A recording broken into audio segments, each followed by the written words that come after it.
Thank you Terima kakak. kasih, sama-sama. Halo Ah, Moses. menjijikan banget. Iya, iya, iya, iya. Semoga ya teman-teman yang hadir di Yep. sini bisa tidur nyenyak pada malam hari ini dan besok bisa bangun segar. Amin, amin. Kak, kita cerita-cerita ya sambil menunggu 1 jam ini berakhir. Boleh dong, tadi kan kakak cerita apa setiap malam ada doa dengan komunitas. Nah, boleh dong diceritain seperti apa sih? Jadi sejak sama seperti Indonesia ya, jadi sejak pertengahan Maret itu kami sudah di apa WFH kan istilahnya. Kami sudah harus di rumah, nggak boleh keluar rumah. Kemudian ada kerinduan untuk berdoa. Yang pasti misa online setiap pagi, setiap hari. Kemudian doa rosario pada malam hari.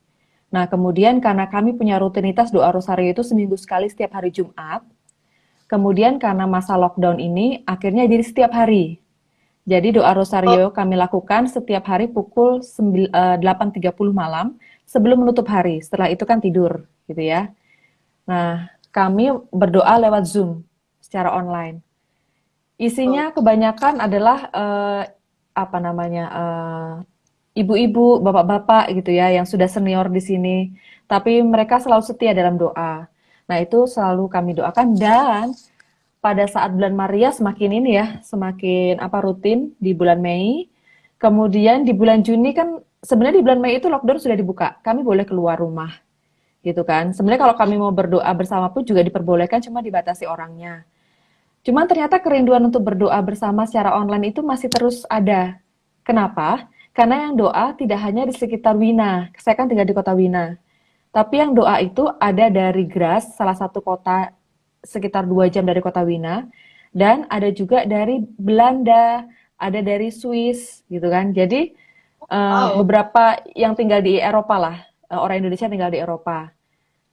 Karena dengan online ini akhirnya kita bisa berdoa bersama dan bahkan bisa membangun compassion. Jadi kayak membangun keluarga baru. Kami ngobrol dulu sebelum doa.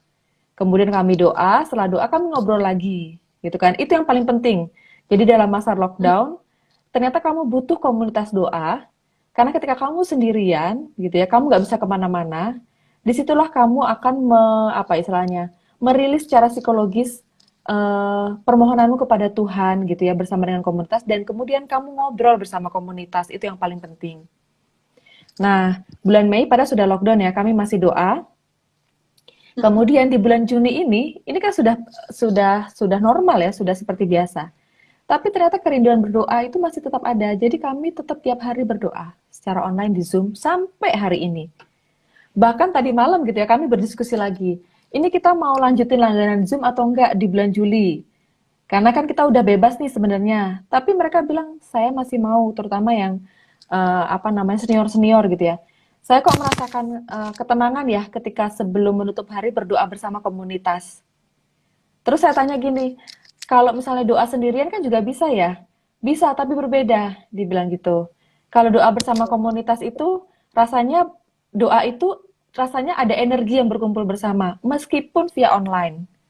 Kemudian akhirnya kita putuskan kita tetap doa bersama bulan Juli, meskipun yang hadir tidak sebanyak ketika waktu lockdown. Yang lockdown tuh hadir bisa sekitar 20-an gitu kan. Sekarang yang hadir paling 5 gitu ya, atau 10 atau 11, minimal 5 adalah hadir gitu kan. Tapi mereka mau setia berdoa. Itu ternyata Oh, wow. kekuatan doa ternyata di situ, biarpun via virtual. Ini aja jarak kita Tahu jauh nggak ya, cerita? tapi Iya. energinya, Jadi energi doanya kerasa. Kenapa? cerita cerita kakak jadi kayak nyemangatin kami gitu loh kak. Maksudnya kayak ada IG ini pun kayak apa ya?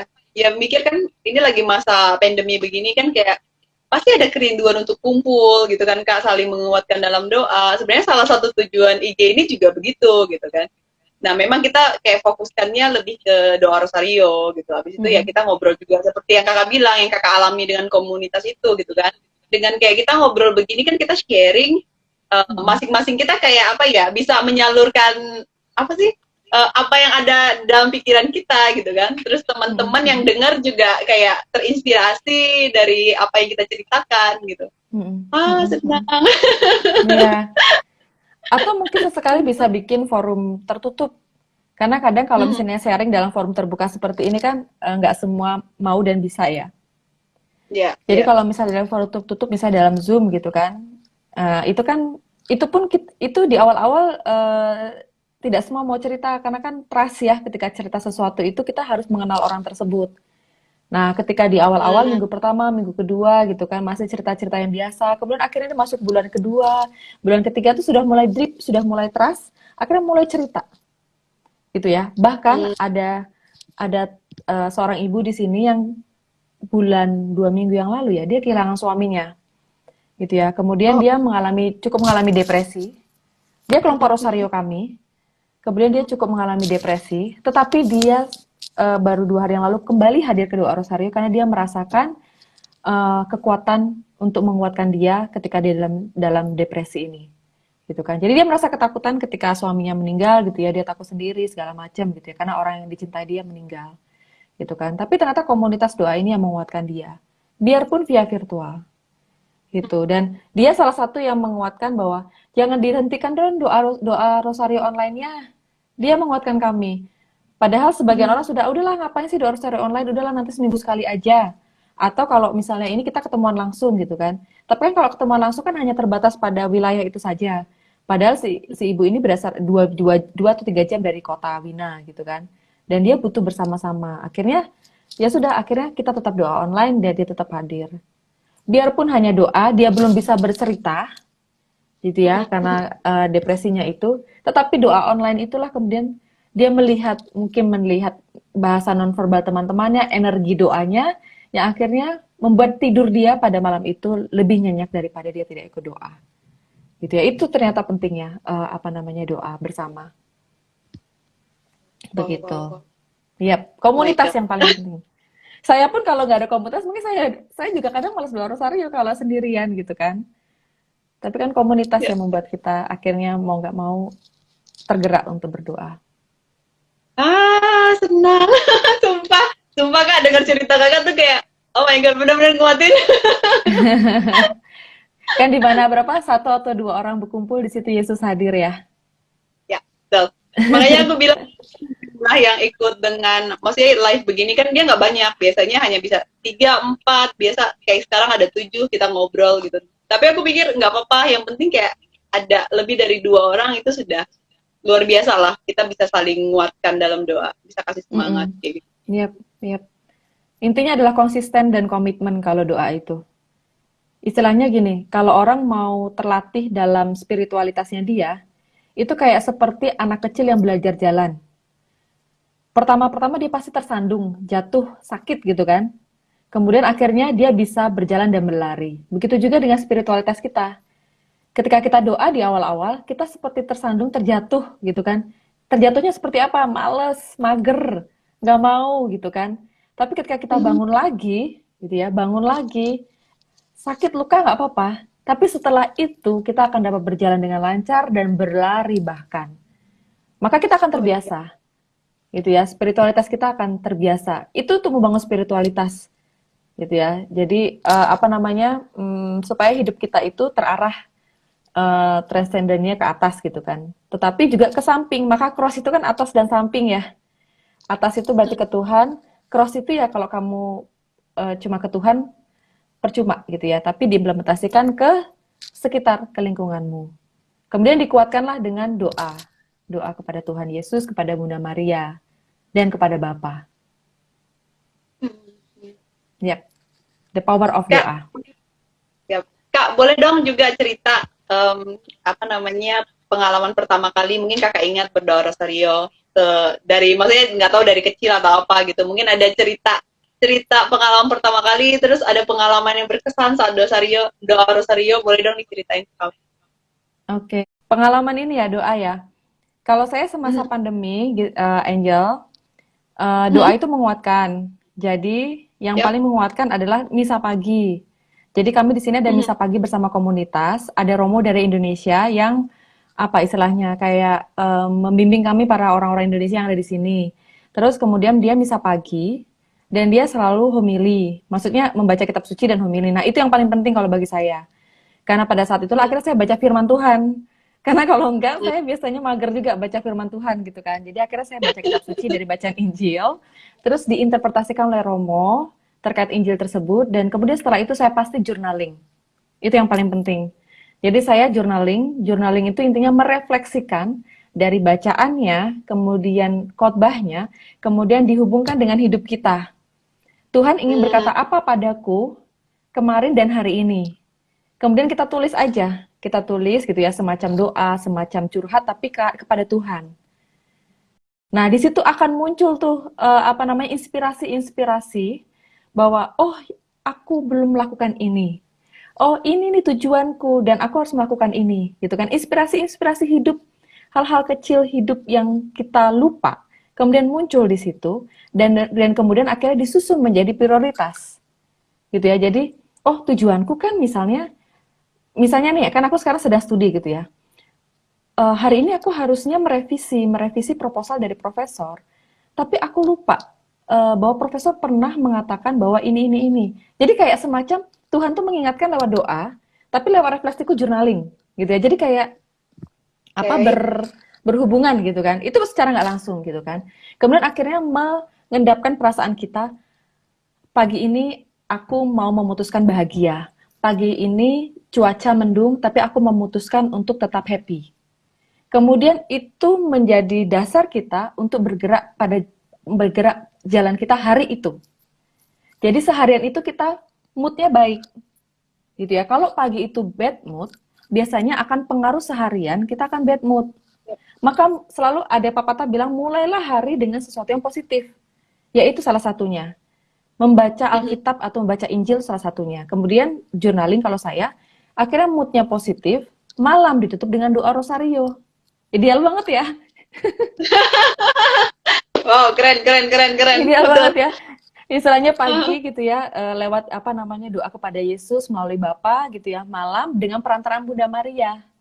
Gitu ya, Bunda sudah selesai nih hari ini gitu kan. Terjadilah padamu menurut perkataanmu saja gitu ya. Kan Bunda Maria kuat dengan itunya gitu kan. Jadi hari ini aku serahkan semuanya kepadamu lewat perantaraanmu kepada Yesus gitu kan.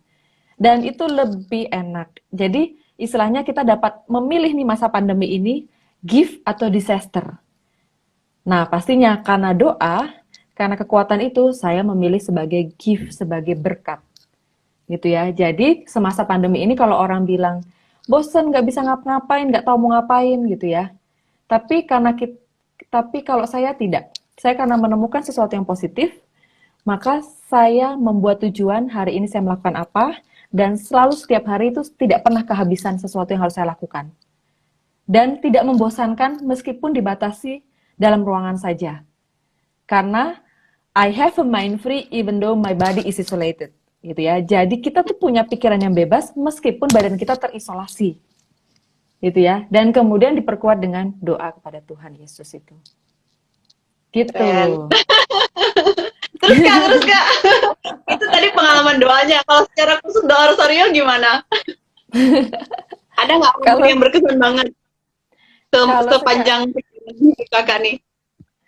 Kalau secara khusus terkait dengan doa rosario tuh saya merasakan setiap butiran yang saya doakan itu kan seperti bunga mawar kepada Bunda Maria, gitu kan. Jadi saya kasih seperti satu bunga mawar kepada Bunda Maria, gitu kan. Kemudian karena doa rosario ini saya akhirnya mempelajari terkait Bunda Maria. Apalagi yang saya tinggal di Eropa yang notabene Bunda Maria sering banget melakukan penampakan di sini kan. Seperti di Fatimah, kemudian di Lourdes gitu ya. Dan akhirnya saya banyak mempelajari bagaimana sih Bunda Maria itu kok sampai sebegitu pedulinya pada manusia sampai dia mau turun ke bumi dan menampakkan kepada orang gitu kan. Itu benar atau enggak? Itu mitos atau enggak gitu ya. Kemudian akhirnya saya mempelajari mukjizat-mukjizat yang dia lakukan gitu kan, dan saya pun juga mengalami mukjizat itu. Mukjizat itu tidak sesuatu yang harus signifikan wow ya, tapi mukjizat dalam hidup kita gitu kan. Misalnya hari ini saja misalnya aku sudah bahagia ditutup dengan doa dan aku masih bernafas besok pagi, itu kan sudah mukjizat gitu kan. Kemudian Yap. akhirnya saya selalu berusaha tiap hari meluangkan untuk berdoa rosario sih, gitu ya. Itu paling nggak. Kemudian saya pun akhirnya mengajak teman-teman komunitas di sini untuk ini nyanyi virtual Ave Maria bareng-bareng, gitu ya. Biar menjadi Kayaknya sebuah kita closing sejarah, harus virtual nanti nih, nyanyi bareng. menjadi sebuah sejarah bersama selama pandemi kita berdoa rosario bareng via online dan akhirnya ada satu video doa bareng bersama dan itu menguatkan.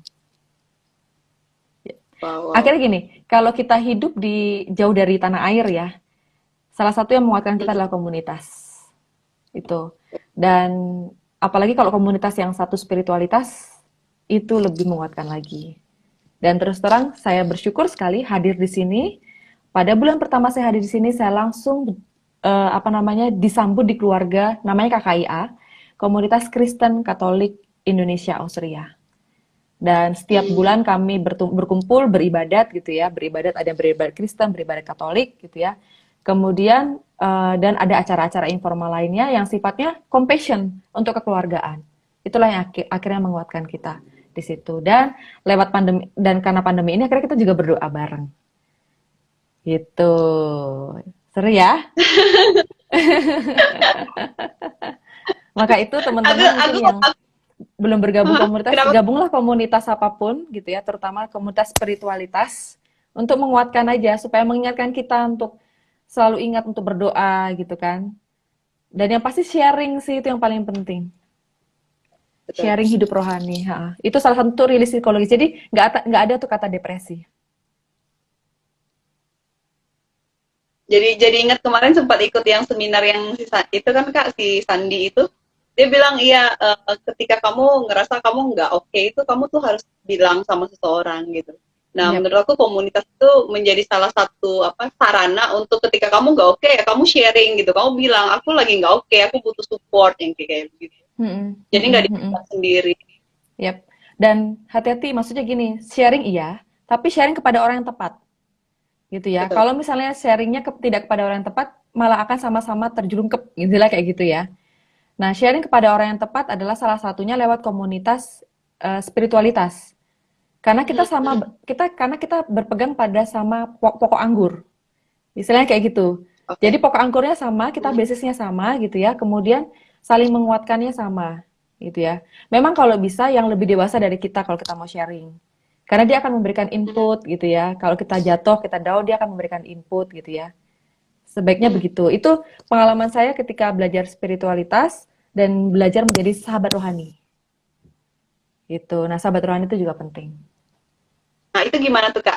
Maksudnya sahabat rohani itu seperti apa? Boleh dong diceritain lebih dalam? Sahabat rohani itu adalah sahabat ketika kamu ingin menceritakan pengalaman rohanimu, tapi pengalaman rohanimu itu diceritakan kepada sahabat yang tepat. Istilahnya kayak gini, kalau kamu tahu sahabatmu itu lebih labil daripada kamu, ya kamu pilihlah cari teman atau sahabat yang dia bisa menjadi penopangmu, dia lebih kuat daripada kamu. Begitu juga sebaliknya kita. Ketika kita merasa bahwa, oh saya merasa lebih kuat daripada teman saya, maka saya menyediakan diri saya untuk menjadi sahabat rohani teman saya. Gitu ya. Kemudian akhirnya saya Oke. kemudian akhirnya kita saling menolong. Gitu ya. Kalau dulu saya punya sahabat rohani, misalnya teman saya sahabat rohaninya saya sahabat rohaninya teman saya lagi. Jadi berantai gitu kan. Dan ketika mendoakan pun seperti itu. Saya mendoakan dia, teman saya mendoakan saya. Gitu kan. Jadi kami saling Oh, mendoakan. Dan kami juga saling sharing. Nah, dalam sahabat rohani pun, kita kalau bisa sharingnya hanya di lingkup itu saja. Jangan kemana-mana. Gitu. Dan arahkan selalu ke transcendental ke atas. Begitu. Nah, kalau sahabat rohani ada sesi khusus nanti itu nggak bisa dalam waktu singkat gitu ya. Itu juga ada pelatihannya. Kalau dulu saya pernah ikut pelatihannya juga sahabat rohani. Tapi ya membantu sekali. berarti boleh ya, kan tadi kakak bilang kayaknya penting juga nanti kita buat sharingnya yang tertutup. Aku jadi kayak kepikiran nanti kita buat kayak sharing via Zoom dengan teman-teman di Rosary of Life ini. Nanti kayaknya kita minta Kalisa deh ngomong. Sharing lebih dalam. Ini ya nanti aku bantu aja, tapi kayaknya lebih afdol kalau mengundang kaum religius ya. Nggak apa Enggak kalau kan? mau bantu nggak apa. Nggak apa, nanti saya Ya bantu. nanti sama siapa gitu. Sepertinya menarik. Nanti kita itu deh bicarakan lebih lanjut yang ini ya, yang untuk yang offline-nya juga ya. Yap. Oke, sip. Apalagi ya yang aku mau tanya. Kayaknya Oh udah ya satu Kak, jam sebenarnya deh. aku pengen belum. Udah ini kan karena Oke kan tadi masalah ini. bermasalah. Iya. Gimana gimana? Nanti kasihan ini yang ini apa join. Kenapa? Kakak masih ada aktivitas lain kah? Sebenarnya ini pertanyaan terakhir deh, pertanyaan terakhir. Oke oke oke Kan oke. ini lebih ke orang muda juga ya. Kakak kan di apa bagian dari pengurus Komisi Kepemudaan KWI. Boleh dong diceritakan juga seperti apa sih apa ya? Maksudnya Komisi Kepemudaan itu seperti apa? Terus harapannya untuk orang muda itu seperti apa yang kayak gitu Kak? Oke. Semoga di sini tahu ya yang namanya KWI ya, Konferensi Wali Gereja Indonesia. Itu sama kalau misalnya PGI, Persatuan Gereja Indonesia, atau kalau di Muslim itu MUI, gitu ya. Itu namanya kalau di Gereja Katolik namanya Konferensi Wali Gereja Indonesia, dan dia punya komisi-komisi. Ada komisi kerawam untuk awam, komisi sosial gitu ya. Dan saya di komisi kepemudaan. Komisi Kepemudaan itu berarti yang ngurusin OMK, Orang Muda Katolik. Dan saya sudah ada di Komisi Kepemudaan sejak 2016 atau 17. Gitu ya, sejak Indonesian Youth Day yang di Manado. Saya membantu di Komisi Kepemudaan. Sampai sekarang. Bahkan karena pandemi ini gitu ya, berkah juga akhirnya semua kegiatan kami via online gitu ya. Jadi saya mengadakan program semua via online. Nah, nanti akan ada program nih namanya OMK Academy, Orang Muda Kreatif Academy, yaitu pelatihan sosial media bagi orang muda Katolik di seluruh Indonesia dan via online, gitu ya. Nanti saya akan share infonya supaya teman-teman pada ikutan.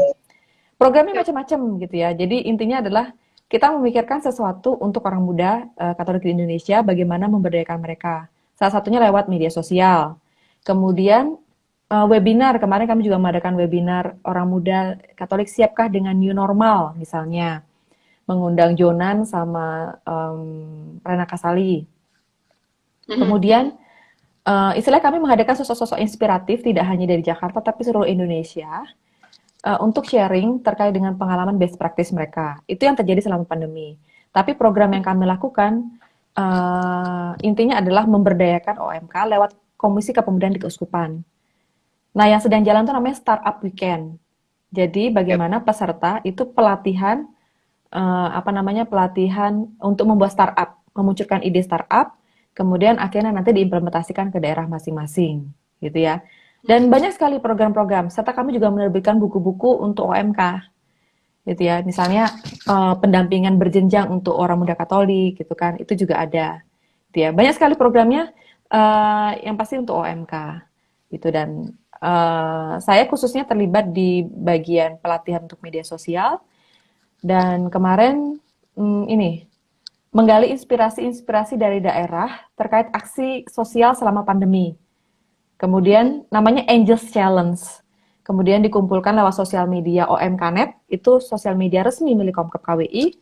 Kemudian dari situ saya kumpulkan menjadi sebuah video, kemudian silakan tonton aja videonya sudah jadi, dan kemudian saya masukkan ke portal covid19.go.id punyanya pemerintah, gugus tugas pemerintah di situ. Jadi, Oh, wow. ya, jadi bagaimana kita mengempower kekuatan-kekuatan dari daerah, kekuatan-kekuatan OMK yang ada di Indonesia untuk di scale up, kemudian akhirnya menginspirasi bagi orang lain. Banyak sekali programnya. Kalau mau ceritain mungkin lebih dari 3 SKS. Nanti nggak selesai-selesai. Tapi yang pasti follow, jangan lupa follow akun resmi Komkep KWI, OMKNet untuk Instagram. Kalau YouTube juga OMKNet, kemudian website juga OMKNet, kemudian kalau Facebook juga OMKNet. Karena ada yang bilang, akun resminya OMK Indonesia bukannya bukan. Akun resminya OMKNet, bukan OMK Indonesia. Kalau OMK Indonesia itu punya perseorangan. Oke, oke. Begitu. Dan juga jangan Follow lupa ya. follow IG yang baru ngomong ini, Je. Follow IG Kalisa. Oh, Oke. jangan follow Rosary of Life. Iya, yang ini juga. Biar semakin banyak yang kita undang nanti untuk join Rosario bareng. Sip, sip. Jangan lupa follow UMKNet ya, Rosary of Life ya. Kakak, thank Sip, you sip. ya Kak ya. Thank Oke. you banget untuk waktunya. Yap, Makasih, sama-sama semoga Angel. yang ini menginspirasi orang muda kita. Amin. Terima kasih. Sukses selalu ya. Thank Yap. you Oke. Kak. Bye-bye. Terima Thank kasih. you. Bye. Terima kasih juga semuanya. Ya, Dadah. dadah.